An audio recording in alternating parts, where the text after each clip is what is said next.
The plate hit the floor at 7:23 in the evening, not because it fell, because he pushed it. She stood in her own kitchen, one hand pressed to her burning cheek, the other hand flat against her pregnant belly, and she said nothing. She reheated his dinner. She set it back on the table. She sat across from him and watched him eat. That was Tuesday. By Saturday, he had found the letter. By the following week, he was already calling it our money. What Derek Whitfield never knew, what he could not have imagined in 6 years of marriage, was that the quiet woman across the table, the one who kept his dinner warm and washed the dishes by hand so the noise wouldn't bother him, controlled a private fortune worth $200 million. And she had a plan. She had always had a plan. Stay with us.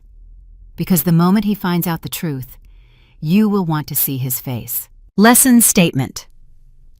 This story is a reminder that the most powerful person in the room is not always the loudest one. Sometimes the woman who says the least has already decided everything. Meaning/value to audience.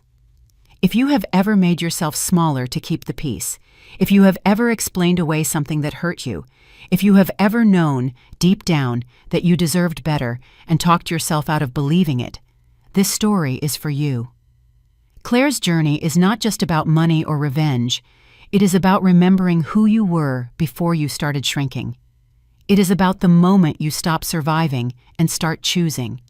That moment is possible for anyone. If this story moved you, if even one moment felt familiar, felt true, felt like something you needed to hear today, let us know in the comments below. Tell us which moment hit hardest. Tell us what you would have done. And if you believe someone else needs to hear this story, share it with them. No explanation needed. Just send it. They'll understand why. If you're new here, subscribe and stay close. We tell stories about women who find their way back to themselves. There are more coming. You won't want to miss them. The plate hit the marble floor at 7:23 in the evening. It didn't break. That was the thing about good ceramic. It slid from the edge of the counter where Derek had pushed it, skidded across the kitchen floor, and came to rest against the base of the refrigerator. The rosemary chicken scattered. The garlic mashed potatoes spread in a slow, creamy arc across the white tile. Claire did not move for 4 seconds. Her left hand was pressed against her cheek. Her right hand was flat against her belly. The baby had gone still, the way the baby sometimes did when something loud happened. Claire stood in her kitchen at 7:23 on a Tuesday evening and waited for the world to come back into focus. Derek was already walking toward the refrigerator. He stepped over the plate without looking at it. He opened the door and took out a beer. He twisted the cap off and set it on the counter. 2 inches to the left of the coaster, the way he always did. And he said, without turning around, "You knew I'd had a hard day." Claire said nothing. The Hendricks account fell through. I told you about that this morning. He turned around now. He looked at her hand on her cheek, and something moved across his face. Not regret, not exactly. Something more like recalibration. You were late with dinner. I came home hungry, and the food was cold. It was warm, Claire said. Her voice was very even. She had practiced this voice for years without knowing she was practicing it. I kept it warm in the oven. It wasn't warm enough. She nodded once. She moved to the floor and picked up the plate. The chicken went back onto it. She carried it to the sink, scraped it into the trash, and stood with her back to him for a moment. The baby kicked. Once, then again. She breathed. She reheated the remaining chicken in the microwave for 90 seconds. She remade his plate. She set it on the table with fresh silverware and a clean napkin. She sat across from him and did not eat. Derek ate while scrolling his phone. He finished the beer. He started a second one. At some point, he said the chicken was good, actually, and she said thank you. And the kitchen clock ticked, and outside a car passed with its music. Up. And that was Tuesday evening in the Whitfield house on Larchmont Drive. This is how it went. Not with sirens, not with shattering glass and screaming neighbors, with reheated chicken and a second beer and a clock that ticked. Claire Whitfield was 7 months pregnant. Her ankles had been swollen since Thursday. Her lower back had ached for 2 weeks without stopping. She had spent 40 minutes that evening making Derek's favorite meal, the rosemary chicken, with herbs from the pot on the back porch, the garlic mashed potatoes exactly the way his mother had shown her, the table set with the good cloth napkins because Derek always felt better when the house was in order. She had put the chicken on the table at 6:58. Derek had walked through the front door at 7:22, 24 minutes. That was the distance between dinner being ready and Derek being home. 24 minutes during which Claire had sat at the kitchen table and checked her phone twice and looked at the front door 6 times and finally given up and moved the plate to the oven on warm. She was not supposed to be late. She understood that now. In the same bone-deep way, she understood 100 other rules she had learned without anyone writing them down. After dinner, she washed the dishes by hand. The dishwasher was 18 inches to her left. It was a good dishwasher, stainless steel interior, quiet cycle. They had picked it out together 3 years ago at the appliance showroom on Route 9. She never used it when Derek was watching television. The noise bothered him. She was halfway through the roasting pan when she stopped. She stood at the sink with her hands in the soapy warm water, and she looked at them. Her hands, red from the heat, slightly pruned at the fingertips. She looked at them the way you look at something you've owned for years and suddenly can't place. When did I start doing that? Not a question. A landing. The kind of thought that arrives fully formed and sets itself down and doesn't leave. She finished the dishes. She dried her hands. She turned off the kitchen light. Derek was asleep on the couch by 9. He always fell asleep on the couch and moved to bed around midnight. Claire had stopped waiting up for him sometime in year 2 of their marriage. She went upstairs. She changed into her sleep shirt, one of her father's old flannel ones, soft from years of washing, faded blue. She sat on the edge of the bed and picked up her phone.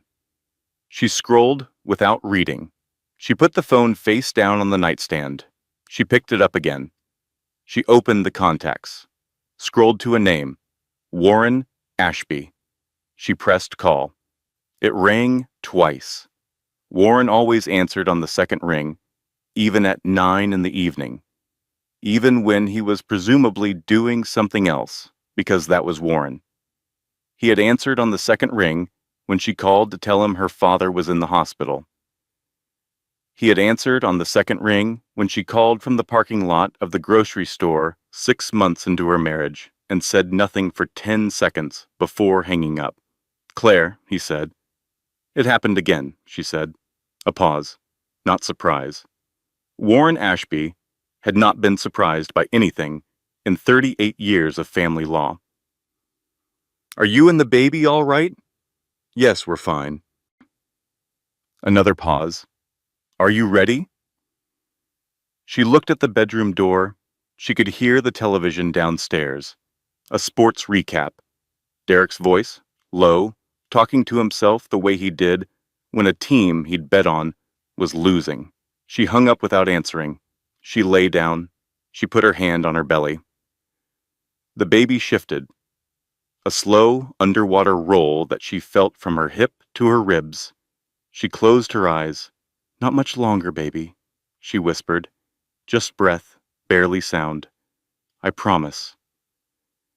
She was asleep before Derek came upstairs. But before sleep, in the strange suspended space between waking and under, a memory came, not a dream. A memory, 7 years ago. A different version of Claire Whitfield. No, a different version of Claire Hargrove, which was who she had been before, standing at a floor-to-ceiling window in a corner office on the 14th floor of a building in downtown Hartford. Outside the window, across the street, carved in stone, above the entrance of a 12-story building, Hargrove. She was 24 years old in this memory. She was laughing. She had her father's hands. Her father was behind her, saying something about the fourth quarter projections. And she was laughing because he'd made a joke that wasn't that funny, but was the kind of joke that her father made, dry and precise. And she found them hilarious because she had inherited his sense of humor along with his hands. $212 million. Growing quietly every single day in trusts she controlled completely. Derek did not know, and tonight, lying in the dark with her hand on her belly and her cheek still faintly warm where his palm had landed, Claire Whitfield, Claire Hargrove, thought about that building across the street with her name on it, and thought about the key on her keychain that didn't match any door in this house, and thought about Warren's question. "Are you ready?" The baby kicked twice, insistent, certain. She breathed. The voicemail notification came at 8:47 in the morning. Claire was sitting in her car in the parking lot of Dr. Merritt's office. Engine off. Coat still buttoned. She had left the house at 8:15 while Derek was in the shower. She had not left a note. She had not told him about the appointment. She had stopped telling him about the appointments in month 4, when he had come once and spent 40 minutes on his phone in the waiting room, and then complained in the car on the way home that the parking structure charged $12 for under an hour. She looked at the notification. Bet Calloway. Voice memo, 42 seconds. She played it. Bet's voice came through the speaker, careful in the way it got when Bet was exercising discipline. Bet was a woman of strong opinions delivered at full volume, and when she modulated herself, it was audible. Like watching someone hold a door closed against wind. "Hey, just checking in. Call me when you can. I have stuff. You have stuff. We have stuff. Also, I made that lemon cake you like. Just so you know that's on the table. Figuratively and literally, actually, it's on my kitchen table. Okay, call me." Claire sat with the phone in her lap. Across the parking lot, a woman got out of a silver sedan. She was very pregnant. 8 months, maybe, farther along than Claire. She was laughing into her phone, one hand on her belly, walking with that particular rolling stride of late pregnancy, unhurried and certain. She looked up and caught Claire's eye and smiled the way pregnant women sometimes smile at each other. An acknowledgement, a small sisterhood of the enormous and uncomfortable. Claire smiled back. The woman went inside. Claire sat for 4 more minutes. Then she got out of the car. She had met Derek Whitfield at a gallery opening in October, 6 years ago. The gallery was showing work by a photographer Claire had followed for years. And Claire had come alone, which she did often, because she preferred experiencing art without having to negotiate someone else's reaction to it. Derek was there with 2 colleagues from his property development firm. He was 30 years old, broad-shouldered, with dark hair worn slightly long, and a quality of attention that she would later understand was the thing she had confused for depth. He looked at things carefully. He looked at her carefully. He said, "You've been standing in front of that photograph for 12 minutes. She had said, "I know." He had said, "You're beautiful," and meant it in a way that was so straightforward it was almost startling. No performance to it, just observation, stated plainly. She was 25 years old and had spent the previous 2 years being extremely careful about who she let get close to her. Not because she was shy, because she was rich. Not publicly rich. That was the particular art of it. Philip Hargrove had built Hargrove Capital over 40 years. Private equity and real estate holdings across 11 states with an institutional reputation that kept the name off the Forbes lists he could have been on if he'd wanted the attention. He did not want the attention. He wanted the results. He died when Claire was 3 years into her marriage to Derek. He left her everything. $212 million, held in irrevocable trusts, managed by Diane Cho at Ashby and Partners, under Warren Ashby's oversight.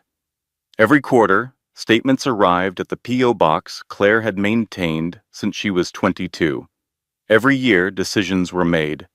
The money moved, grew, worked. Derek did not know.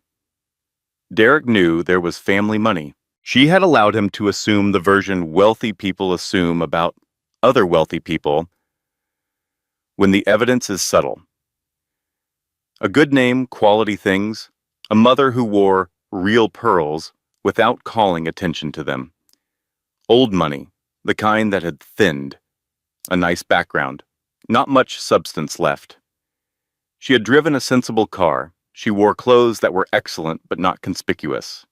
She had never once corrected his assumption. Her father had taught her early, the people who want your money will tell you they love you first, and some of them will believe it themselves. That's the dangerous kind. She had thought she was being smart. Inside Dr. Merritt's office, Gesundheim, the examination was routine and then not routine. Dr. Susan Merritt was 45, efficient, direct in a way Claire appreciated. She had been Claire's obstetrician since month 2 of the pregnancy, and she had a quality that Claire recognized in Warren and in her father, the quality of someone who asked one precise question instead of 10 vague ones. Everything with the baby was fine, growth on track, position good, heartbeat strong, 148 beats per minute, steady as a clock. Then Dr. Merritt asked her to sit up and shone a small light at her face and said very quietly, with the door closed, "Claire, your cheek." The bruise was mostly gone, 4 days in a good concealer, barely visible. A woman who wasn't looking for it would have missed it. Dr. Merritt was looking for it. "I bumped into the cabinet," Claire said. "In the kitchen, the corner of the upper cabinet. I wasn't paying attention." Dr. Merritt held her gaze for 3 seconds. Then she wrote something in the chart. She took a card from her coat pocket. Not a pamphlet, not a brochure, just a plain white card with a phone number. And she set it on the exam table beside Claire's hand. "That's a resource," she said. "Not if you need it. Just, that's a resource. Your next appointment is in 2 weeks. Call me before then if anything changes." Claire put the card in her purse without looking at it. In the car, she called Bet back. Betty answered on the first ring, which meant she had been watching her phone. "Hey, how are you doing? Like, actually doing?" The question landed with its specific weight. Actually, the word bet always inserted. "I'm good," Claire said. "Just tired. Baby's great. Good. That's good." A pause. "Claire, I know. I'm not going to push. I just want you to know that I know. I know you know." "Okay." Bet's voice settled. "Lemon cake is still available. I'll come Thursday." She hung up. She sat in the parking lot for 11 minutes. She did not start the car. Outside the windshield, the sky was the particular flat white of November in Connecticut, and the bare trees along the lot's edge looked like they were waiting for something. She thought about what she had said to Bet. "I'm good, just tired." She thought about how automatic that was, how she had not decided to say it, how it had just come, the way breathing came. She thought about the card in her purse. She thought about Warren's question. She started the car. She drove home. Derek's car was in the driveway. He was home early. Her hands tightened on the steering wheel. One complete breath in, one complete breath out. She looked at the front door of the house, the red door she had chosen, a detail she'd been proud of at the time, a small thing that felt like her own. She reached into the back seat for the grocery bags. She straightened her posture. She walked to the front door. Inside, on the kitchen counter, was an envelope. It had been opened. It was addressed to Claire Hargrove Whitfield from Hargrove Capital Trust, care of Ashby and Partners. Derek was at the kitchen table. He had the letter in his hands. He looked up when she came in. His expression was the controlled one. The careful, reasonable, temperature-managed version that was always more frightening than the loud one. Hargrove Capital, he said. He set the letter down very precisely. Isn't that your father's company? Claire set the grocery bags on the counter. She took off her coat. Sit down, Derek said. Let's talk about this. The refrigerator hummed. Derek was at the kitchen table with the open letter in front of him and his hands flat on either side of it, like a man who had found a map and was deciding how to read it. He had his reasonable voice on. Claire knew this voice the way a sailor knows weather. She sat across from him. How much money are we talking about? He asked. Some assets, she said. My father structured things through the trust before he died. Warren manages it. Warren Ashby. Yes. Your father's lawyer. Derek nodded slowly, not at her, at some internal calculation. And you never mentioned this because it didn't seem relevant to our day-to-day. She watched his face. She was always watching his face, tracking the small muscular movements, the way a navigator tracks stars. The slight tension around his jaw, the evenness of his breathing, the way his right hand moved almost imperceptibly toward the letter and then stopped.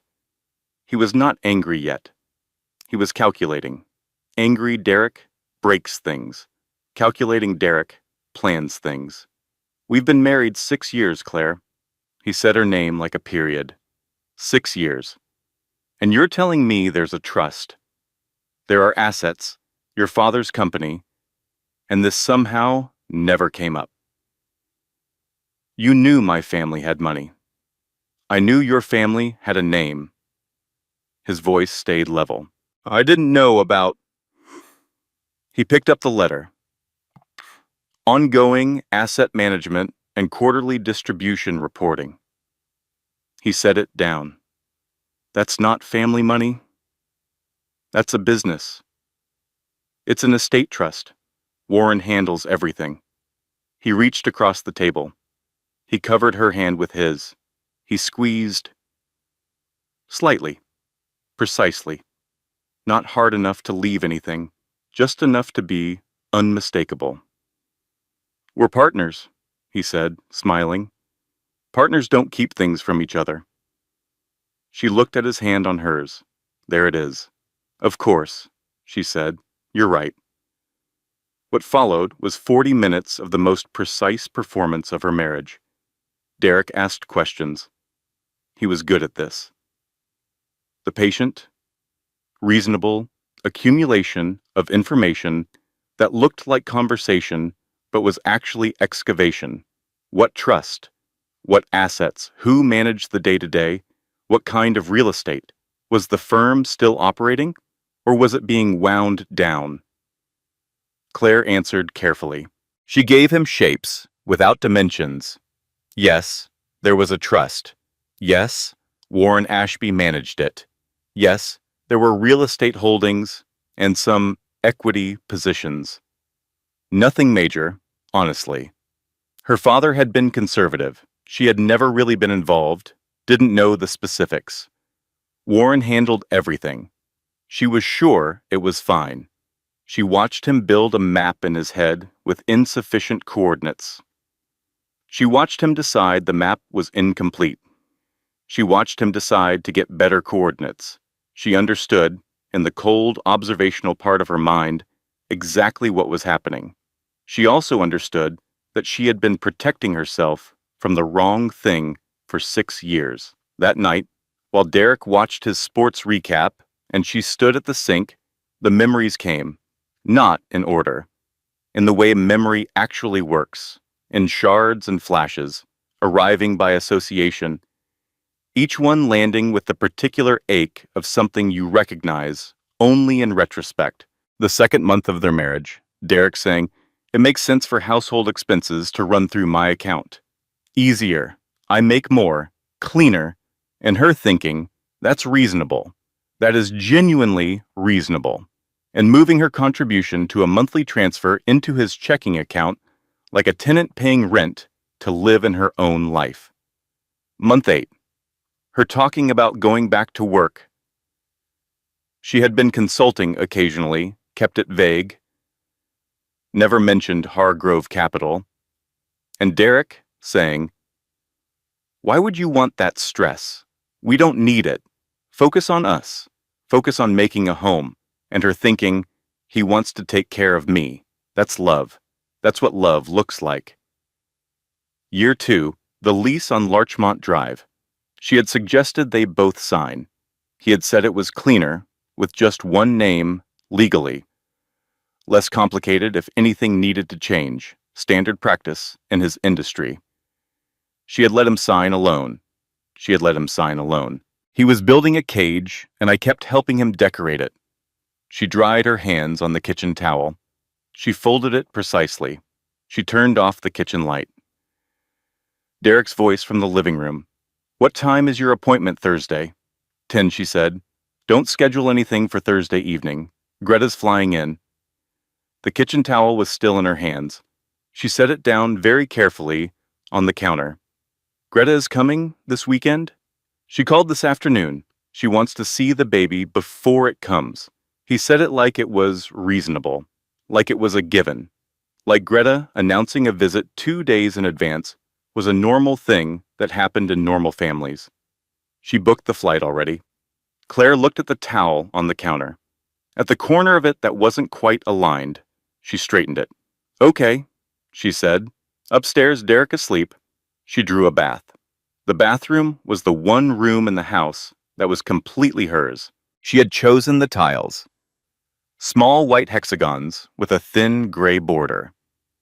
She had chosen the fixtures. She had chosen the small framed botanical prints on the wall. 3 of them. Ferns she had found at an estate sale in Farmington 3 years ago. The room smelled like the eucalyptus oil she kept in a small brown bottle on the corner of the tub ledge. She got into the bath with her leggings and sleep shirt still on. She did not do this for any dramatic reason. She did it because sometimes the weight of everything was exactly the temperature of bath water, and the only thing that helped was being held nearby it. She sat very still. The baby moved, a slow, deliberate shift, like someone turning over in sleep. She put her hand on the curve of her belly and breathed in. Eucalyptus, warm water. The faint smell of the rosemary from dinner still in her hair. She reached for her phone from the bath ledge. She opened the password-protected folder. It had a 6-digit code Derek did not know. Inside, quarterly statements from Diane, property records, trust documents, a copy of her father's will, and at the top, time-stamped 3 months ago, a 47-page document with the header, Proposed Separation Agreement, Whitfield. Draft 7. Warren had been drafting it for 8 months. They were on version 7. Every revision was slightly more precise, slightly more protective, and Warren never asked why she hadn't used it yet. She read the summary page. She had read it approximately 400 times. The language had the particular beauty of something built to protect.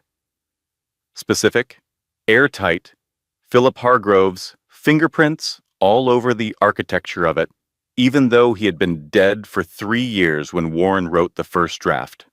Her finger hovered over the button that would send it to Warren's secure inbox. She did not press it. Not tonight. She closed the folder. She opened her contacts. She pressed Warren's name. He answered on the second ring. "Warren," she said, "Greta Whitfield is coming this weekend." Derek found a letter from the trust this afternoon. He's starting to build a picture. "I know," Warren said. He always seemed to know. Or at least, never seemed surprised. Are you ready to move? She listened to the bathwater settling around her. The baby kicked once, solid, certain. Schedule a meeting, she said. This week, all of us. Thursday morning. Yes. It's about time, Claire. She set the phone back on the ledge. She leaned her head against the tile. She closed her eyes. Above her, the botanical prints. Ferns, green and still. Thursday, she thought. Thursday. Greta Whitfield's perfume arrived before she did. It was a heavy floral, dirty, gardenia, and something powdery underneath. The kind of scent that embedded itself in upholstery and fabric and stayed there long after its wear had gone. Claire could smell it from the top of the stairs when Derek opened the front door Friday evening. She stood at the landing with her hand on the banister and breathed through her nose and told herself it was only the weekend. Only the weekend. Greta was 61, slim, dressed in the particular way of women who equate presentation with character, everything pressed, everything coordinated, everything indicating that she had given serious consideration to the impression she was about to make. She hugged Derek the way she always hugged Derek, long, full, as if absence itself was an injury being healed. She looked at Claire over Derek's shoulder. She smiled. Claire, you're enormous. Thank you, Greta, Claire said. The weekend began. By Saturday morning, Greta had reorganized Claire's kitchen.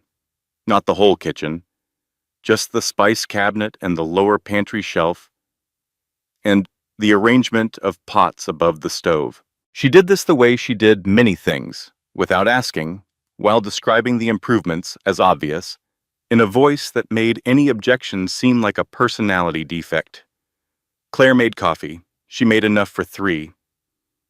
The nursery color, Greta said over her mug, at the kitchen table, addressing Derek but looking at Claire.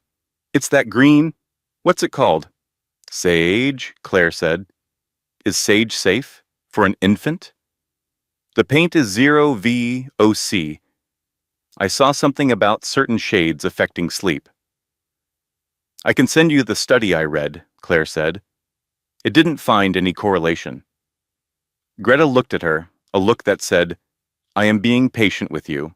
I'm just saying, for the baby. Of course, Claire said. For the baby. Saturday lunch was pleasant. Saturday afternoon was pleasant. Claire had become, over 5 years, a person of extraordinary surface pleasantness in Greta's presence. She answered questions. She declined to engage with provocations. She offered Derek's mother tea and then coffee and then a glass of water and understood that each offering was a small deposit in a bank she would never actually own. She was too tired for it this weekend. She didn't explode. She didn't argue. She simply ran out of the energy to maintain the performance at full wattage. And the performance dimmed slightly, and Greta noticed and filed it somewhere. Saturday afternoon, 3 o'clock, Claire went upstairs to rest. She did not rest. She lay on the bed with her eyes open and her phone on her chest and thought about Thursday morning, about Warren's office, about version 7 of the separation agreement, and then she heard them. She wasn't eavesdropping. She had come to the top of the stairs to ask about dinner, just that, just a practical question about whether they wanted to go out or eat in.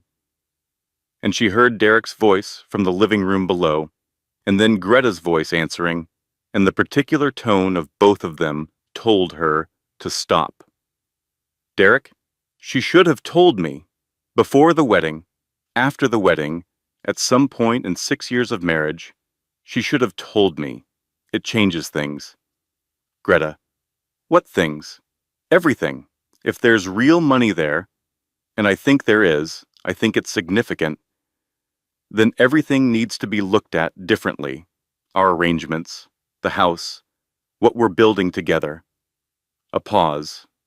Then Greta's voice, and it was a voice Claire had genuinely never heard from her, careful, measured, and unexpectedly direct. Derek, be careful. That kind of money doesn't belong to you. Whatever she has from her father, that's hers. Don't do something stupid.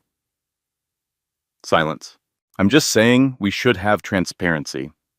No, Greta said. You're saying you feel entitled to something you weren't told about. Those are different things.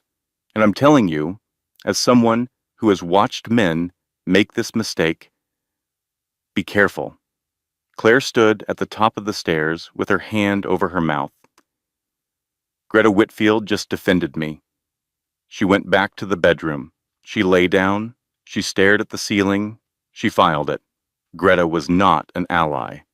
But somewhere inside, the woman who had reorganized her spice cabinet and suggested sage was unsafe for infants, there was a line she apparently would not cross. That was information. Saturday dinner was a masterpiece of collective performance. Greta was warm, Derek was attentive and charming in the particular way he became when he needed something, full of small gestures, compliments about the meal, hand on Claire's back when Greta was watching. Claire served and smiled and redirected conversations and managed the temperature of the room the way she had been doing for years. Underneath the table, her hands were shaking. Not from fear, from something new, from the fact that she had heard Derek in his own voice saying it changes things, from the fact that the map he was building in his head was nearing completion, from the fact that she had a meeting with Warren in 4 days and draft 7 of the separation agreement in a password-protected folder on her phone. At minute 37 of the chapter of her life called Greta's Visit, something inside Claire quietly and irrevocably shifted. It was not dramatic. It looked like nothing from the outside. She was at the kitchen counter, sliding the dessert plates onto the counter for stacking, and Derek made a comment to Greta. A throwaway line about how Claire had been a bit scattered lately. You know how pregnancy gets. And they both laughed. That specific laugh of 2 people sharing an understanding at a third person's expense. And Claire set the dessert plate down on the counter with 2 hands scattered. I manage a $200 million portfolio in parking lots and 5-minute windows on my phone. I have grown a human being for 7 months. I have protected both of us from a man who hits me when dinner is late, and I have done all of this while being a good guest in my own life, scattered. She dried her hands on the kitchen towel. She went back to the table. She sat down. She smiled at the story Greta was telling. But something had changed axis, something that was never going to change back. Sunday morning, 6:45. Claire was standing in the doorway of the nursery. She had woken at 6 and couldn't get back to sleep, which was normal in late pregnancy, and she had walked down the hall and stopped at the nursery door the way she sometimes did. Just looking, the room was half finished. White walls, the crib still in its flat-pack box in the corner. The mobile she had ordered 3 weeks ago, little white stars on thin silver wire, hanging from a hook she'd asked the handyman to put in the ceiling, turning very slightly in the air from the vent below. She stood there looking at the turning stars and thinking about nothing in particular, which was a luxury she had been taking in stolen moments all weekend. Footsteps behind her. She turned. Greta was standing in the hallway in a dressing gown, her silver hair down, looking slightly startled by the early hour. They looked at each other in the quiet of early morning, the half-finished nursery, the turning mobile, the flat November light just beginning at the window. "You haven't put the crib together yet," Greta said. "No." They stood there for a moment. Greta looked at the room with an expression Claire couldn't quite categorize, something almost soft. "You're stronger than he knows," Greta said. "Not "You're doing a wonderful job. Not everything is going to be fine. Just that." Then she turned and walked toward the kitchen to make coffee and never acknowledged she had said it. Claire stood in the doorway of the nursery for a long time after that. Sunday afternoon, Greta left. Derek drove her to the airport. He was gone for 2 hours. When he came back, he closed the front door and stood with his back to it. Claire was in the kitchen. She heard him breathing. Then he turned around. He was holding his phone up. On the screen, a Google search. Hargrove Capital estimated value. An article from a financial publication, 6 years old, citing a press release from before her father restructured the holdings. The number on the screen was $430 million. That was the old number.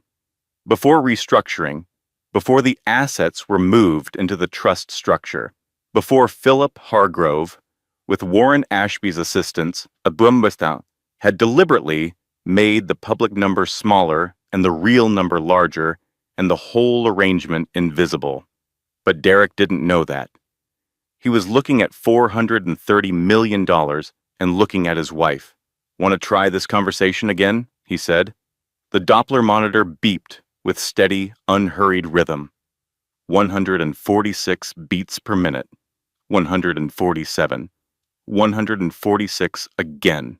Claire lay in the triage bay at Mercy General with a blood pressure cuff on her left arm and a fetal monitor strapped across her belly, and a nurse named Ruth who had the particular quality of kind efficiency, doing 3 things at once while making each individual thing feel like her full attention.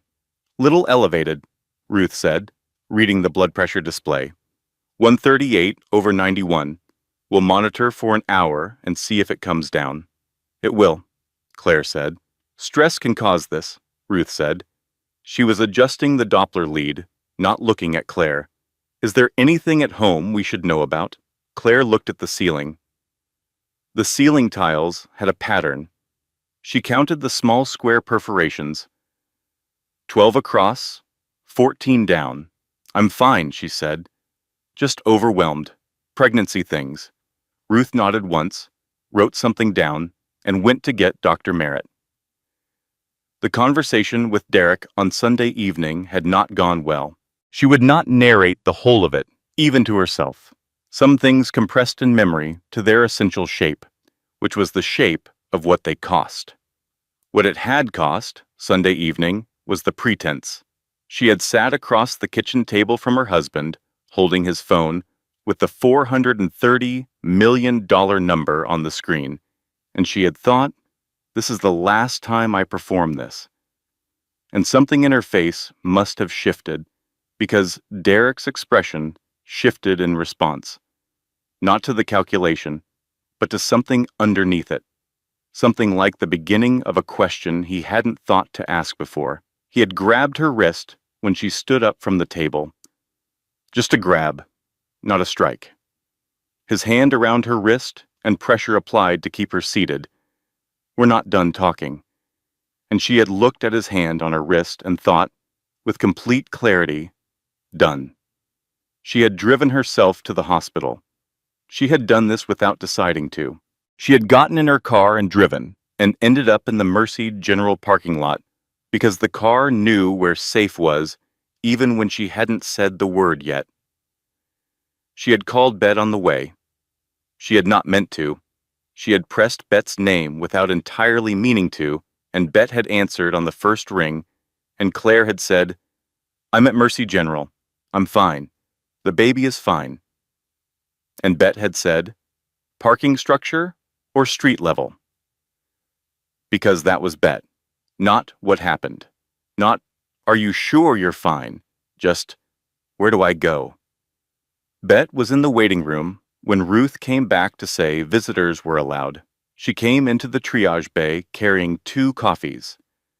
One clearly labeled decaf in marker on the cup, because Bet had stopped at the hospital cafe and thought of that specifically, and she looked at Claire for 3 complete seconds. taking inventory in the particular way of a woman who had been best friends with this other woman for 11 years. She did not ask what happened. She sat in the plastic chair beside the bed, and she took Claire's hand, and she said, "Okay, what do you need?" Claire looked at her. She could not remember the last time someone had asked her that question and meant it with zero agenda. "I need to go," Claire said. "Not home, not anywhere specific. Just go." The concept of movement and ending, unnamed. Bete nodded. "Tell me what that means, and I'll help you make it happen." And something that had been held very tightly for a very long time, with enormous effort, in Claire Whitfield's chest, broke. Not broke the way things break in films, not sobs and collapse. Broke the way ice breaks in early spring. A sound like a crack, and then the slow separating of the surface into something that had always been underneath. She told Bet. Not everything. Not all at once. She told her about Tuesday evening.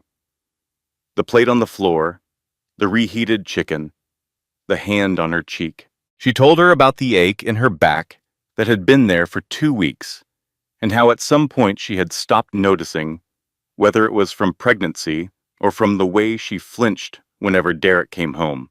She told her about Sunday evening and the wrist and the word "done" that had arrived in her head fully formed. Bet listened. This was an act of genuine, extraordinary discipline from a woman who had strong opinions and a strong voice and had been, apparently, holding both of them back for 5 years. She did not interrupt. She did not make a single expression that could be read as "I knew it" or "I told you so."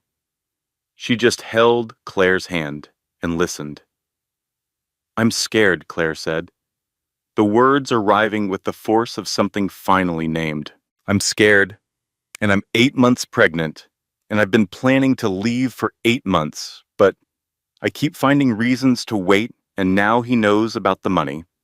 Not all of it, but enough. And I don't know if I can... If the timing is right." "The timing," Bet said, "is when you're ready. That's when the timing is right." "I called Warren. This week. We have a meeting Thursday." "Good. Betty." Claire looked at her. "Why didn't you say something earlier, years ago?" Bichet was quiet for a moment. Her jaw did something careful. "Because I knew you, and you were not going to hear it until you were ready. I could see it. I could see the signs. I chose to stay close instead of push, because pushing would have meant losing you. And losing you meant losing my ability to be there when you got ready." She paused. "I'm sorry it took this long. Don't be sorry. I'm saying it anyway." Ruth came in to check the blood pressure. 129/83, coming down. She adjusted the monitor and left. Bataille, still holding Claire's hand, looked at the phone on the tray table. The password-protected folder app was visible on the screen. Claire had been checking it without noticing. Bet looked at the app icon, looked at Claire, raised one eyebrow. Just one eyebrow. Not a word. Claire looked at the phone, at Bet. She took a breath that was nearly a laugh and opened the folder, found the separation agreement, stared at the send button. Betty did not say press it. She did not say anything. She just held the space. Claire closed the folder, opened her contacts. Warren Ashby, second ring. "Warren, it's Thursday morning or I come to the office tonight, which works better for your team." "Thursday morning," Warren said. 8 o'clock, all files ready." "Good." She hung up. The phone buzzed immediately. Derek. The text read, "I'm not angry. We need to talk like adults. I just want to understand our full financial picture before the baby comes." That's reasonable. Come home. The word "our" in our financial picture. She showed Bet. Bet, read it.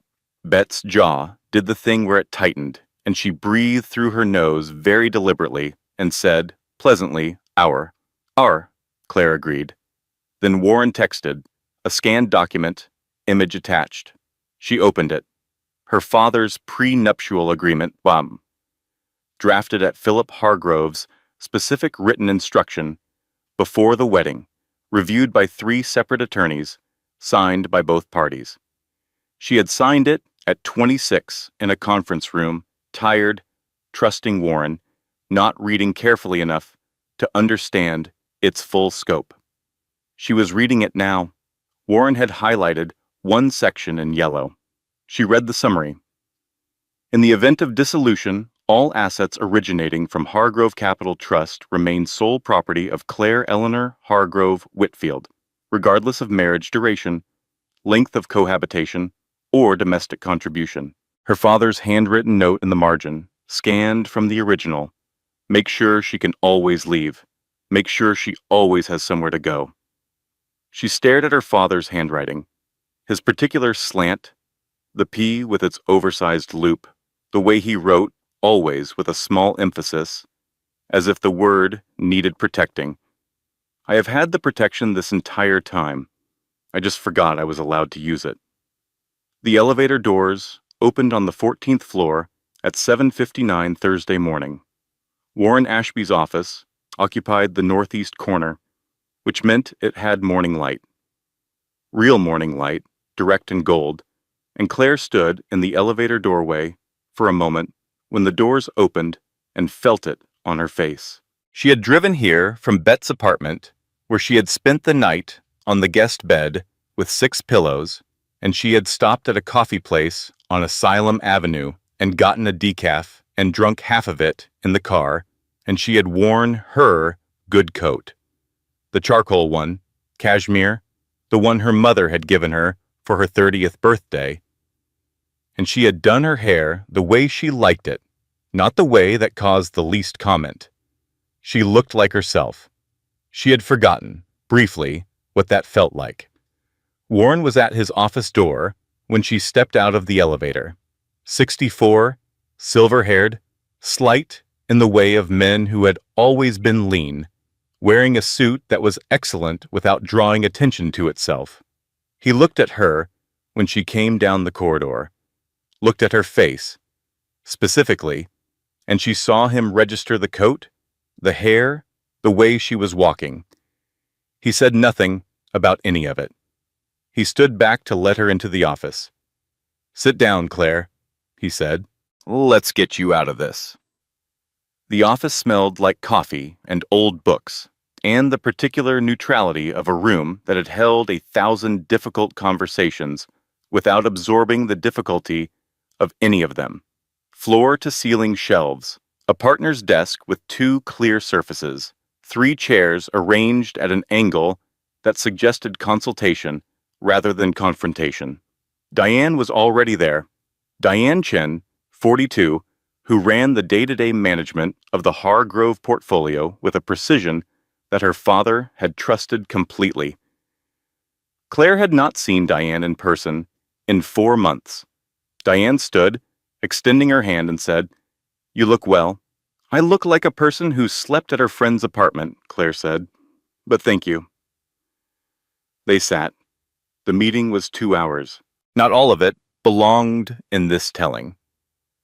There are sections of legal documentation that work as protection precisely because they are not dramatic, because they are exact and thorough and would bore anyone except the person they are designed to shield.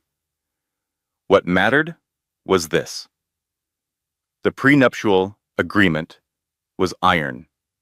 Philip Hargrove had commissioned it from the finest family law attorney in Connecticut, and that attorney had built it with the specific paranoia of a man who had spent 40 years watching wealth destroy families, and had decided to spend the last years of his life ensuring that his daughter's wealth would only ever protect her, never expose her. The trust structure was clean. No marital asset claims could reach it. No community property arguments applied in their state. Derek's name appeared nowhere in any financial document related to Hargrove Capital. He had married into $212 million and had absolutely no legal claim to a single dollar of it. He'll challenge the prenup, Claire said. He's already consulted someone. He mentioned precedents on Sunday. He will, Warren agreed. And he'll lose. I've seen the arguments he'll try. None of them hold against this document's structure. Your father was thorough. He was thorough about everything. She paused. He was also infuriating about it sometimes. Yes, Warren said, and his expression softened for just a moment. He loved you very specifically. Warren's assistant, a young woman named April, came in during the meeting with a plate of shortbread cookies. The cookies were in a blue tin, a particular blue tin with a particular logo on the lid. The same tin that had sat on the corner of Philip Hargrove's desk for as long as Claire could remember. She stared at the tin. She did not mean to stare at it. She meant to take a cookie and continue the meeting.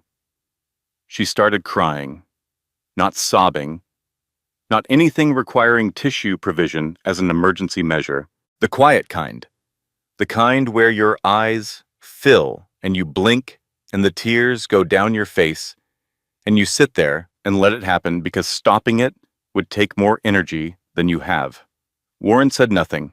He passed the box of tissues from the corner of his desk. He nodded at April, who left. He let Claire cry without calling attention to it, which was the precise right response, and she loved him for it. I'm sorry, she said. Don't be. It's the cookies. He had the same. I know. I order them from the same place. Have for 30 years. He let her have a moment. Then, ready to continue, she took a cookie. She ate it. She breathed. Dad? You brilliant, impossible man. You knew. Warren then slid a manila folder across the desk. It had a tab label in his precise handwriting. Whitfield D. Investigative. Claire had commissioned this file 8 months ago. She had asked Warren to hire someone quietly. She had not told Derek. She had not told Bet. She had done it alone, in the same methodical way she made every other decision when she was operating from the Hargrove part of herself, with thoroughness and without sentiment. Inside, photographs, hotel receipts, a name, Monica Carr, 31, marketing coordinator at Whitfield Property Development, which was Derek's firm. Dates spanning 14 months. 14 months of a secret affair, running parallel to the pregnancy. How long have you had this? Claire asked. The core documentation came in about 6 weeks after you commissioned it, 7 months ago. I've been waiting for you to be ready. She looked at the photographs, a woman she didn't recognize in photographs, that told a story she absolutely recognized. She felt the information land, not with shattering impact, which might have been easier, but with a dull, specific weight, like something heavy being set down on a table that was already too full. He never loved me. He loved the idea of what I might have. And when he thought I had nothing, the affair filled the space. And when he found out I might have everything, the plan changed. She closed the folder, both hands flat on the cover. Okay, she said. Let's go. Warren looked at her over his reading glasses. The gala is Saturday, he said. Derek's company event. You were planning to attend? Yes. We can file before then. The serving will happen Monday. File Saturday afternoon, she said. Before the gala. I want it done before we walk in. Warren nodded once. He reached for a pen. The jazz quartet was playing something slow and certain, and the ballroom of the Hartford Marriott was full of the specific warmth of 100 people who were comfortable and successful and wanted everyone to know it. Derek's company, Whitfield Property Development, held their annual industry awards dinner every November. Claire had attended 3 of them. They were, she had always thought, a portrait of a particular kind of ambition, the kind that needed external confirmation, that required a room of peers and a podium and a plaque with a name on it to feel real. She understood ambition. She had been raised by it. But the Hargrove version of ambition was private. It showed up in results, not in events. She wore black. She had her hair done at 3, 2 hours before the gala. At a salon on Farmington Avenue, where the owner knew her and asked no questions and did good work. She wore small diamond earrings that had been her mother's.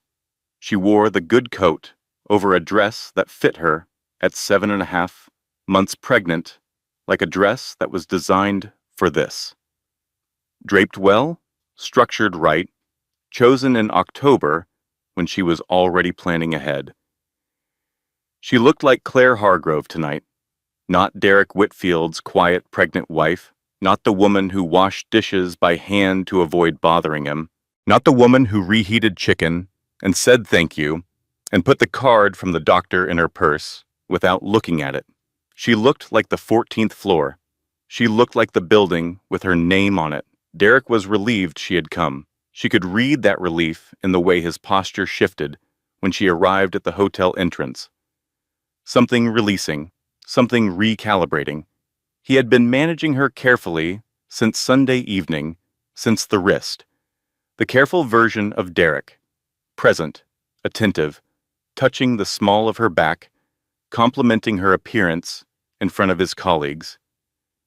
"You look beautiful," he said quietly, steering her toward the ballroom. "Thank you," she said. 17 minutes into the event, she saw Monica Carr. She knew the name from Warren's file. She knew the face from the photographs. She had thought she was prepared. She was mostly prepared. Monica was across the ballroom, near the bar, in a green wrap dress. She was 31 and attractive in the way Claire imagined she was. Bright eyes, good posture, the specific energy of someone who was trying to appear relaxed and was not entirely succeeding. She was talking to 2 women Claire didn't recognize. She was also, twice in the 14 minutes Claire watched her, glancing at Derek. The way you glanced at a man you were sleeping with when you were in the same room and not supposed to acknowledge it. The particular frequency of that specific look. Claire absorbed this information the way she had been absorbing information for 7 years, completely, accurately, without expression. She excused herself from the conversation she was in. Derek's boss, his wife, a discussion about a waterfront development project, and walked toward the restrooms. Monica followed within 90 seconds. Whether she had planned this or whether proximity and guilt had produced it, Claire didn't know and didn't particularly care. They stood in front of the mirrors, the 2 of them, in the low light of a hotel bathroom that smelled of expensive hand soap. Monica looked at her in the mirror. The sequence of emotions on her face was genuinely rapid. Recognition, guilt, something harder, defiance, possibly, or the performance of defiance as a substitute for courage. "You should know," Monica said, and her voice was steadier than her expression, "that Derek is planning to file for divorce. He's been talking to a lawyer for 2 weeks. He's planning to claim half of everything." Claire applied lip gloss. She watched Monica in the mirror while she did this. "He should look at the prenup first," she said. Monica blinked. "What prenup?" "Exactly," Claire said. She capped the lip gloss. She turned from the mirror.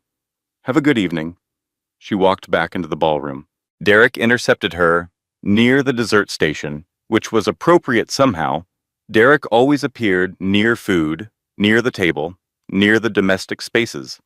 He was holding a glass of wine, and his smile was the calculated one, the one that meant he had been thinking about this moment. "I spoke to someone," he said. His voice was low, conversational. They were standing 12 feet from his regional director, who was laughing at something with 2 other people. About the trust, about the prenup situation. I think you'll find there are legitimate questions about its validity given community property precedents in Derek, she said, very quietly, very pleasantly. She was still smiling. I want you to think carefully before you finish that sentence, because when you do, this becomes a different kind of evening. He finished the sentence. He said, I'm entitled to an equitable share of everything we built together, all of it, and I'm prepared to demonstrate that in court if I need to. She took out her phone. She opened the email application. She navigated to the sent folder. She turned the screen to face him. The email was time-stamped 4:17 p.m. Subject, Whitfield. Separation agreement, filed. Derek read the screen. His eyes moved left to right, and then back again, the way eyes do when they're encountering something they're trying to unencounter. You already... when... 4:17 this afternoon, she said. Warren's team filed it with the court. You'll be served Monday morning. The jazz quartet chose this moment, as if they had been briefed, to begin a new song, something confident and unhurried. Around them, the ballroom continued, glasses, laughter, awards being moved toward the podium at the front. Derek Whitfield stood very still. His face moved through things. The controlled anger, the calculating patience, the performance of reasonableness, all of it cycling through and finding nothing to land on, because the thing it had been reaching toward, the $212 million, the leverage, the long game, was gone. It had been gone the whole time. He had just not known where to look. And underneath all of those expressions, something Claire had genuinely never seen on his face before. Fear. Just fear. Plain, clean, stripped of everything it had been hiding behind. She looked at it and felt, not satisfaction, not triumph, not the specific vindication she had imagined feeling in this moment when she had imagined this moment late at night at Bet's while reading the separation agreement for the 401st time. She felt tired and free and very hungry, which was a pregnancy thing, but also possibly a fundamental truth of the body thing. The lawyers will be in touch, she said, and walked away. She did not go back to find Derek. She made one circuit of the room, greeting people she knew, accepting a glass of sparkling water from a passing tray, listening to 30 seconds of a conversation about a development project in Simsbury. And then she got her coat from the coat check, and she walked out. She had driven herself to the gala. She had planned this. She sat in her car in the hotel parking garage, not the driveway of Larchmont Drive, never that driveway again. A neutral, fluorescent-lit parking garage, with the sounds of other cars and distant music and her own breathing. She sat there for 3 minutes. The baby kicked, once, hard. I know, she thought. I know. She pressed her hand to her belly. The kick came again, slightly lower. She started the car. She drove to Bet's. She never went back to Larchmont Drive. The guest room at Bet's apartment had a window that faced east. This was not a detail Claire had ever noticed before, because she had always been a visitor here, sleeping late when she visited, missing the morning. But now, 4 days into living here, she knew that the window faced east, because the light came in at 6:45 every morning with a particular insistence that she had come to appreciate. She had been at Bet's for 4 days. She was safe. She had filed. The separation was formally initiated. The baby was healthy. Dr. Merritt had confirmed this in a phone call Wednesday, her voice carrying the specific professional warmth of someone who had been quietly worried and was now quietly relieved. Claire's blood pressure was down. She was also unable to sleep on her left side because of an ache in her hip that started somewhere around week 32 and had not improved. Crying in the shower every morning, Not for Derek specifically. That particular sorrow was simpler and smaller than she'd expected, and she was honest enough with herself to recognize that the simplicity was its own kind of grief. She was crying for the years, for the energy, for the specific loneliness of being in the wrong life and knowing it, and choosing, every single day, to explain it to herself as something else, making lists. She always made lists when she was processing. Bet had provided her with a yellow, legal pad and made no comment about the fact that Claire filled 4 pages of it on the first day. Bitta's apartment was small and loud with color. The kitchen walls were deep blue, the living room was full of houseplants and terracotta pots. The guest bed had a quilt that had belonged to Betty's grandmother and smelled faintly of cedar and lavender. Every morning, without knocking, Betta left a coffee outside the guest room door. Decaf, in the same travel mug each time because Bet had washed it and filled it again, and this small repeated gesture was more sustaining than Claire knew how to say. On day 2, Claire called Diane. She had not called Diane directly in 7 months. She had responded to emails, reviewed statements, signed documents, but the actual work of Hargrove Capital, the living, thoughtful management of it, she had ceded to Diane's capable hands while she managed the work of surviving her marriage. She had done the minimum. She had been sleepwalking through the stewardship of everything her father had built. Anne answered in one ring. Claire, I want to talk about the portfolio, Claire said. Actually talk, not just review the quarterly. A pause. Then, with something like restrained satisfaction, I've been waiting for this call. They talked for 2 hours. Diane walked her through the current positions, the properties under management, the equity holdings, 3 potential acquisitions that had been sitting in a preliminary file waiting for direction. Claire asked questions. She made notes on the legal pad. She had opinions, specific, substantive opinions that arrived from somewhere she had not accessed in years, from the part of her that had sat in her father's office on the 14th floor and understood what he was building. I missed this. I forgot what it felt like to have a mind that was mine. She told Diane about one acquisition, a mixed-use development opportunity in the Colt Gateway District that she wanted to look at seriously. She told Diane about a philanthropic initiative she had been sketching in notebooks for 2 years, a maternal health access fund targeting underserved communities in Connecticut and Massachusetts. I want to fund it properly, Claire said. I've been thinking about the structure. I want to talk to Warren about the charitable vehicle.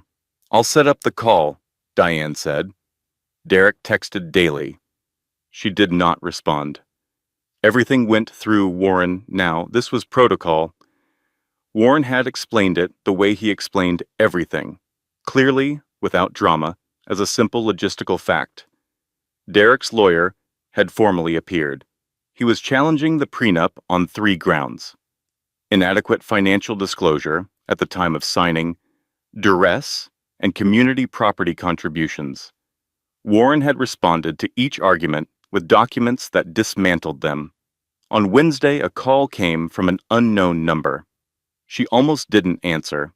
She had been screening unknown numbers for a week, but something, instinct, or the particular way the phone had been buzzing, 2 short rings, and then again patient and deliberate, made her pick up. Is this Claire Whitfield? A woman's voice. Careful. Who is this? My name is Monica Carr. A beat. I think you know who I am.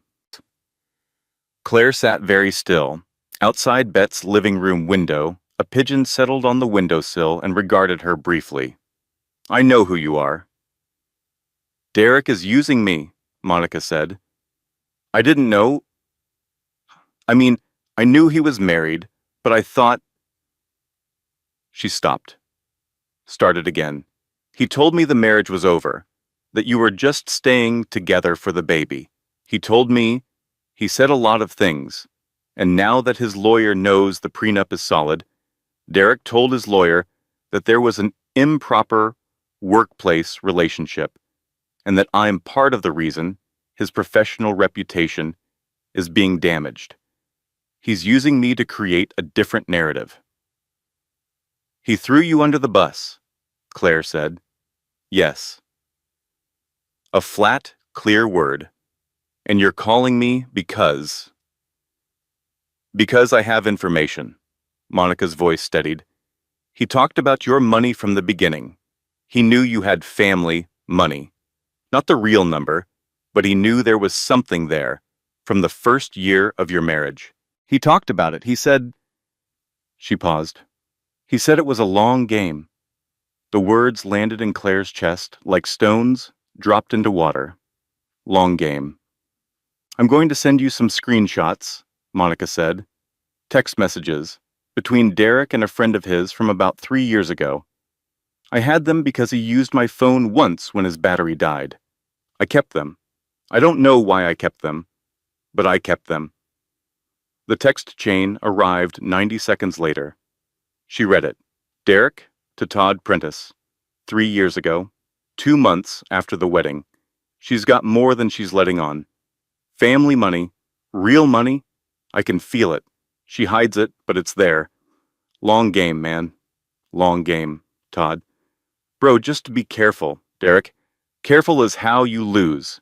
Patience is how you win. She sat with the phone in her hands for a long time.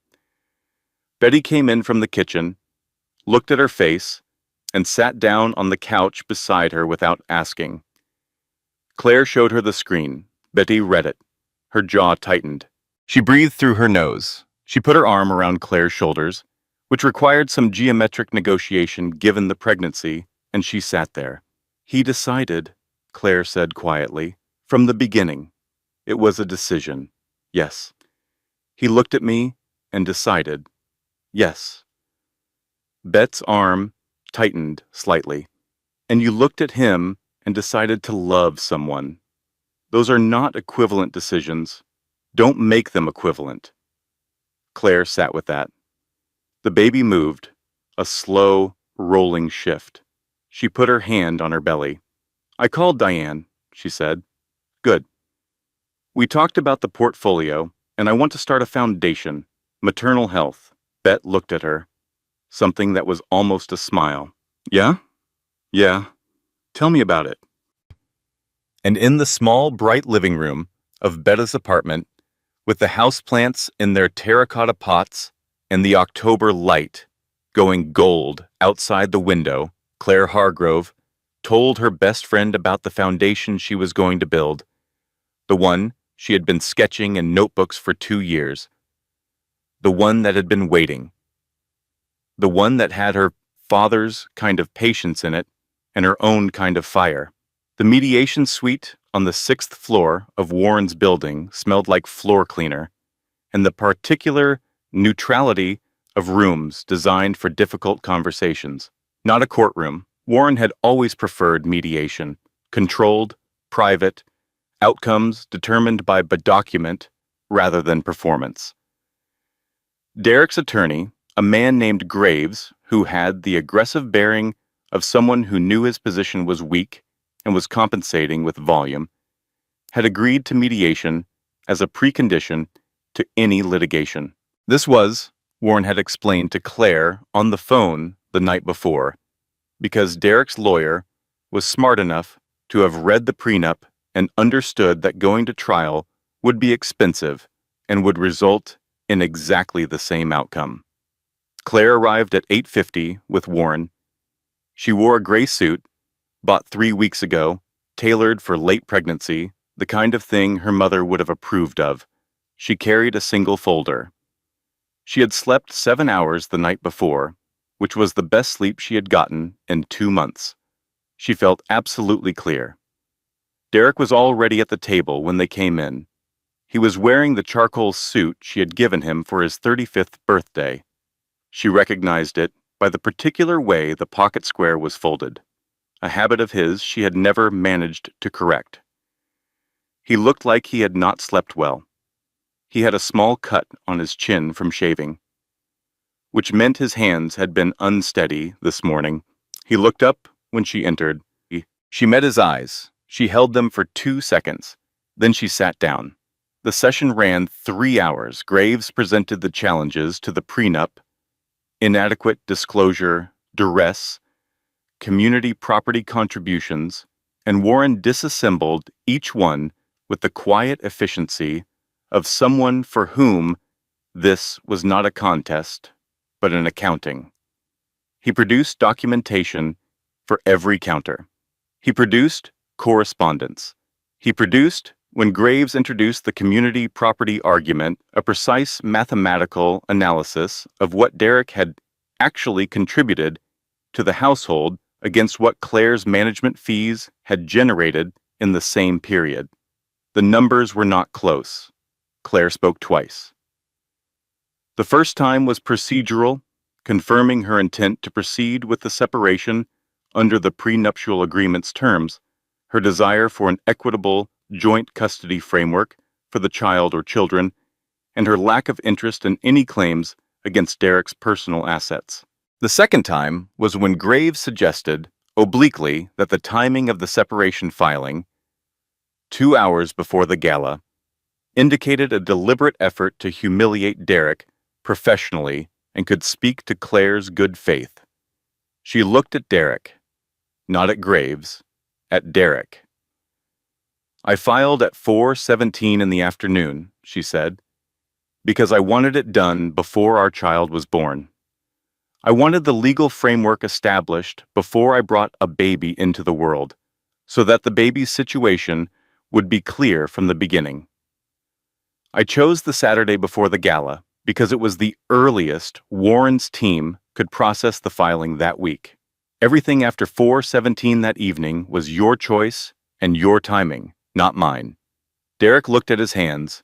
It was the truest thing she had said to him in years. She could feel the truth of it in her own body, the way honesty, after a long drought of it, felt almost physical. During a break, she found the third-floor women's room, which she had identified earlier as the quiet one. She sat in the far stall and breathed. She was 8.5 months pregnant and had been sitting in a chair for 3 hours, and her back was objecting with some force. She took out her phone. She texted Bet. "I think it's going to be okay." 3 dots appeared, disappeared, appeared. Then a single emoji arrived, a small flame, yellow, precise, burning steadily. Claire laughed. In the bathroom stall of a mediation building, sitting on a closed toilet in a tailored pregnancy suit, she laughed. A real laugh, full and sudden and surprising, the kind that arrives from somewhere you didn't know was available. The baby kicked, hard, as if startled, and she put her hand on her belly and laughed again and said, I know. Sorry." When she came back into the mediation suite, Graves had spoken privately with Derek during the break. The recalibration was visible. Graves's shoulders had changed. Something had deflated slightly in his posture. He had advised Derek, probably, to read the room. Derek sat with the stillness of a man who had received information he didn't want and was incorporating it. Warren's manila folder sat on the table, unopened. It had been there all morning. It contained the investigative file, the hotel receipts, Monica's texts, the 3-year-old conversation with Todd Prentice about the long game. Neither Derek nor Graves had asked about it, but they both knew it was there. Warren had made certain they knew it was there. He had not opened it because he did not need to open it. Sometimes the most powerful information is the information you don't have to use. Graves requested a brief consultation. They stepped out. 15 minutes. When they returned, Graves said, "My client would like to proceed under the existing prenuptial agreement terms." Warren nodded once. He made a note. Claire signed 3 documents. Derek signed 3 documents. They did not look at each other while signing. When it was done, she walked out of the building with Warren beside her. The November air was cold and direct, a pale winter sun at an angle that put light directly in her face. She stopped on the sidewalk. She turned her face up to it. "Your father would have said that was the Hargrove in you," Warren said.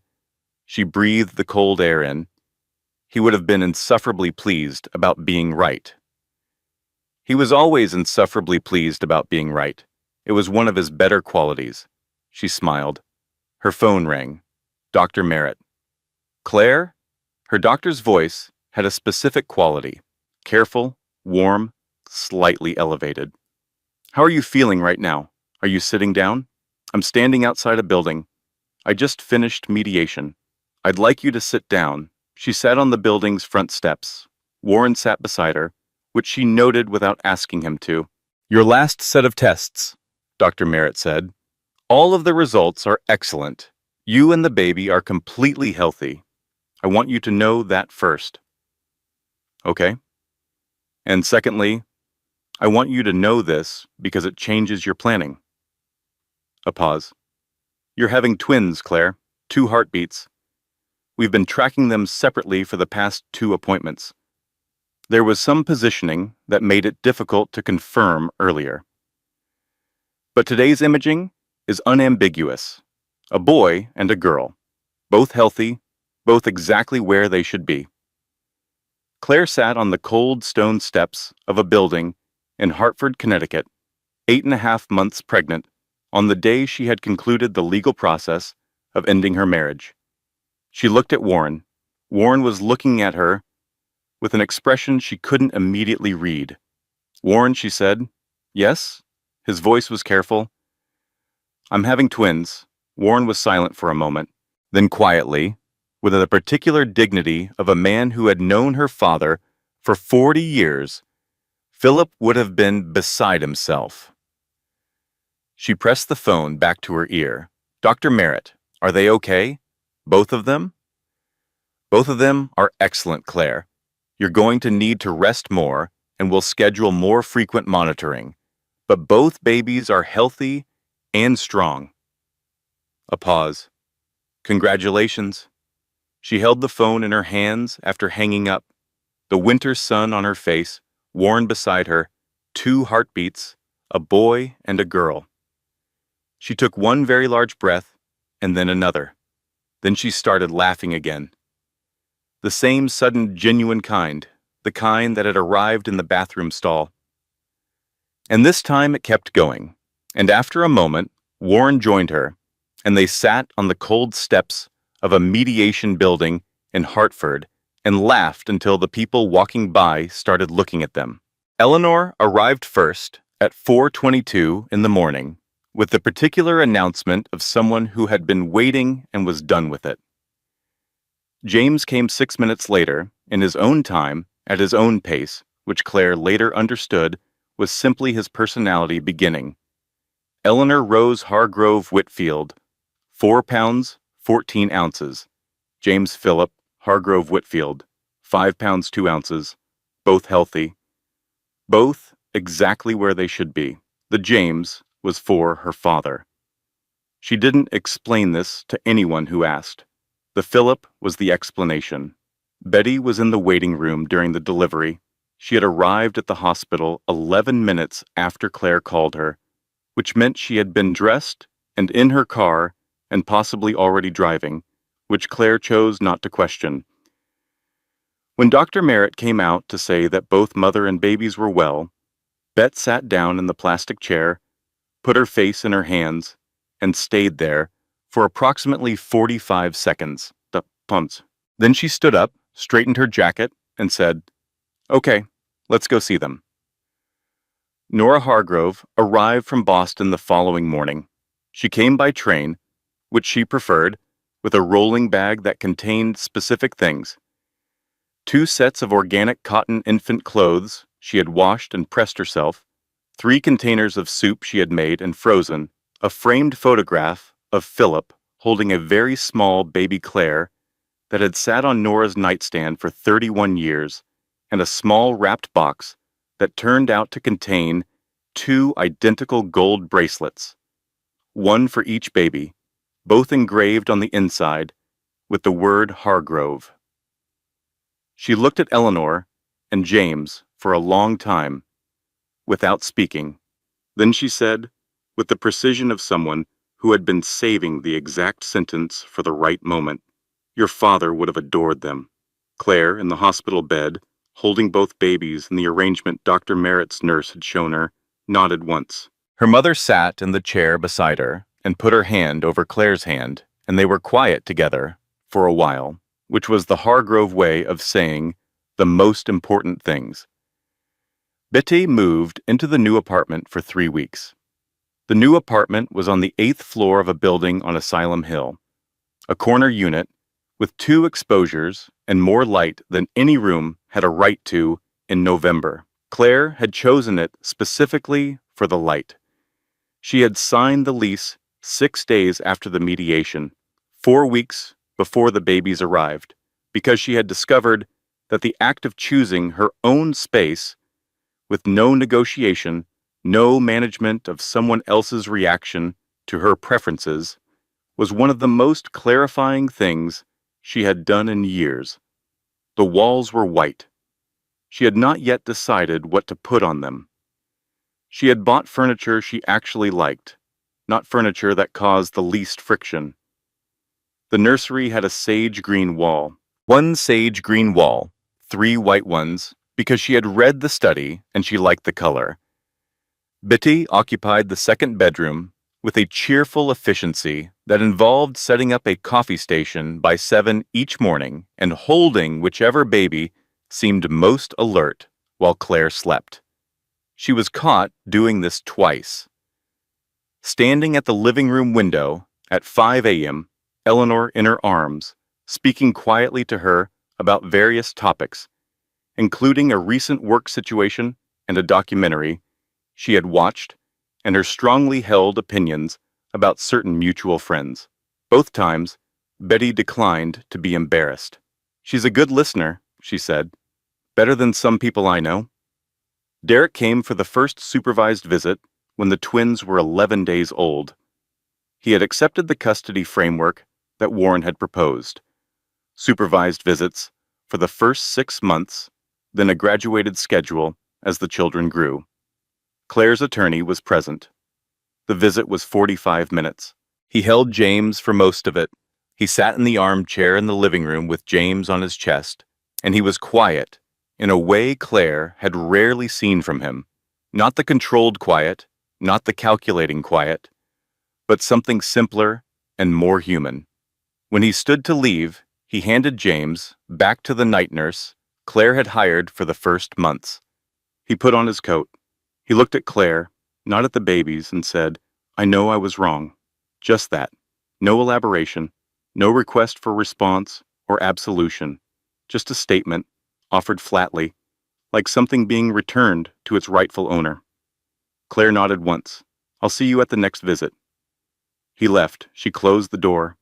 She stood in her own front hallway, in her own apartment with her own name on the lease, and her 2 babies in the next room, and her best friend in the kitchen, making the specific brand of tea that she liked, and nobody's preferences to manage but her own. Done, she thought. The same word that had arrived in the kitchen on Sunday evening 3 months ago. Then it had meant ending. Now it meant something else entirely. Now it meant complete. She called Diane the following week. She had been speaking to Diane regularly since the day she called from Bet's apartment. But this call was different. This call was, "I'm ready to run this properly." Diane said, "I've set aside 140 pages of materials for you. Send them. You'll want the first 20 pages first. They're about the opportunity in the Colt Gateway district. I already read about it. I want to move on it." Another of those restrained, satisfied pauses. Welcome back. Hargrove Capital had not stopped working in the years Claire had been surviving her marriage. The money had grown, The properties had been managed. The equity positions had performed. Diane had done excellent work without direction. But there is a difference between an institution running on good stewardship and an institution being led. And the leadership of Hargrove Capital had been absent, and now it was returning. And the thing that happened when Claire Hargrove turned her full attention to something was the thing her father had known about since she was old enough to sit at his conference table. She had her father's mind. She had been using it in parking lots and stolen 5-minute windows in the half space between managing her marriage and managing her survival. She had not yet used it the way it was built to be used. She began. The Maternal Health Asset Fund took shape through November and December. She had been sketching it in notebooks for 2 years, a program targeting the specific gap between insurance coverage and actual care access for pregnant and postpartum women in underserved communities in Connecticut and Massachusetts.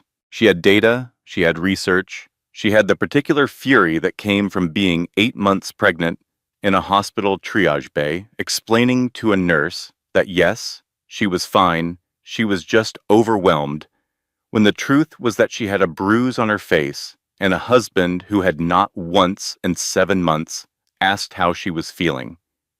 She had the fund structured by the second week of December.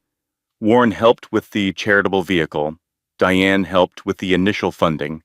The board of 3, Claire, a maternal health physician from Yale, and a policy specialist from Hartford, had their first meeting on a Tuesday morning in January when the twins were 6 weeks old and Eleanor had slept 4 hours in a row for the first time. The morning she went back to the Hargrove Capitol building for the first time, it was the second week of March. Early spring in Hartford, which meant the snow was mostly gone and the cold was the clarifying kind, and the particular clarity of it, the bare branches, the hard pale blue sky, the way the city looked like it had been cleared away to its essential elements, felt appropriate. Eleanor was in a carrier against her chest. James was in the stroller beside her. Bet was on her left with 2 coffees and the particular expression of someone who had dressed up slightly for an occasion she was pretending was casual. They stood on the sidewalk outside the building. Hargrove. Stone letters above the entrance. Her father's name. Her name, carved into the building's face 30 years ago by a man who had believed, with the particular Hargrove brand of quiet certainty, that it belonged there. Ready? Bet asked. Claire looked up at the letters. She looked at the door. She looked at Eleanor against her chest. The small, warm weight of her, the way she breathed in sleep, that steady, unhurried rhythm that had been running for 6 minutes in a hospital at 4:22 in the morning and had not stopped since. She thought about Sunday evenings on Larchmont Drive, about reheated chicken and dishes washed by hand and a key on her keychain that didn't match any door in a house she had never loved, about Warren's question, asked so many times on the second ring. Are you ready? She thought about the parking lot at Dr. Merritt's office and Bet's voicemail with the careful, restrained voice, and the photograph of a woman with her father's hands standing at a 14th floor window with Hargrove across the street. She thought about her father's note in the margin. Make sure she can always leave. Make sure she always has somewhere to go. She turned her face up to the March sky. I was always ready, she said. I just had to remember where I started. She walked in. The lobby was exactly as she remembered it. The stone floors, the particular light from the high windows, the reception desk where a young man looked up when the door opened. He recognized her name when she signed in.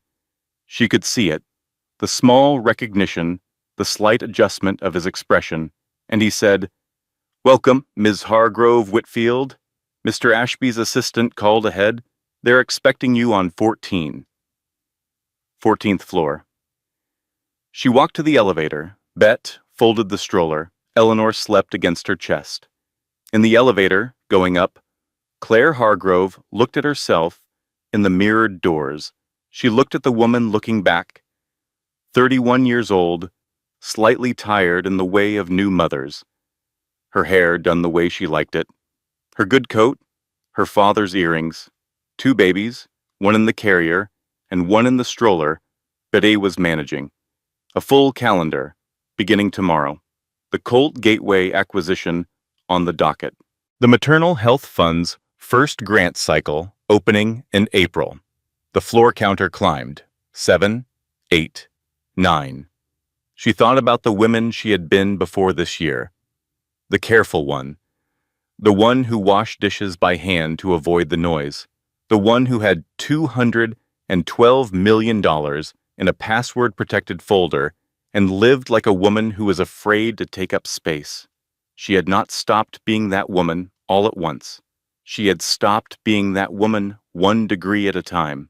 In the bathtub with her leggings on, in Warren's office, eating shortbread and crying, in the restroom of a hotel ballroom, saying, "You should probably look at the prenup first," in a mediation suite, signing 3 documents with steady hands. She had stopped being that woman in stages, the way anyone stops being the wrong version of themselves. Slowly, and then all at once, and then completely. 12, 13, 14. The elevator opened. Warren was at the door. He looked at her, at the carrier, at Eleanor, at Claire's face, and he smiled with the full warmth of a man who had been waiting for this day for a long time and was allowing himself to feel it. "Good morning," he said. "Good morning, Warren." She walked past him into the 14th floor. The morning light came in from the northeast corner, the same light that had been coming in every morning for 30 years. The same light she had stood in at 24 years old with her father's laugh still in her ears. Outside the window, across the street, Hargrove. She sat down at the table. She opened her folder. She began. For anyone listening to this story right now, for anyone who has ever driven around the block one extra time because going inside felt impossible, for anyone who has ever picked up the phone and put it down and picked it up again and said, "I'm fine," when they weren't, for anyone who has been doing the math on leaving for longer than they want to admit, here's what Claire Hargrove finally understood, sitting on the steps of a mediation building in the winter light. 2 heartbeats, moving inside her, everything she had carried for years finally set down. She had been confusing survival with living for a very long time. Surviving was white-knuckling the steering wheel and keeping dinner warm and washing the dishes by hand and making herself smaller and smaller until she fit the frame she had been given.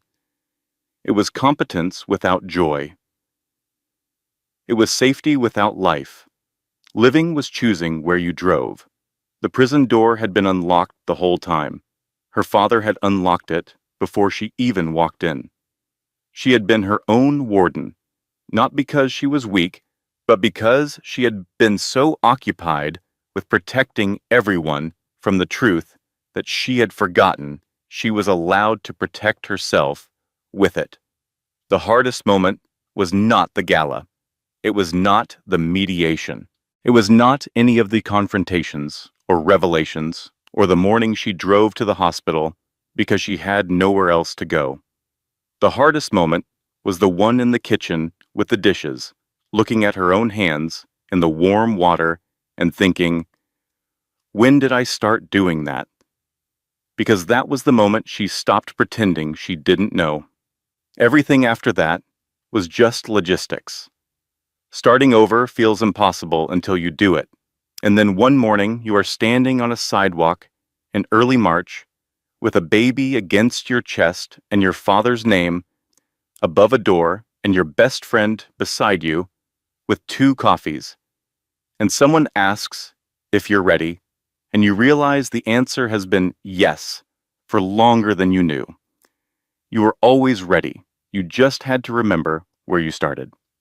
Closing disclaimer. This content was carefully researched, developed, and manually edited by our team to bring you a story with meaning, depth, and a lesson worth carrying. All characters and events are fictional. Any resemblance to real people or situations reflects only the universality of certain human experiences. We tell these stories because we believe every woman deserves to see herself in a story where she wins.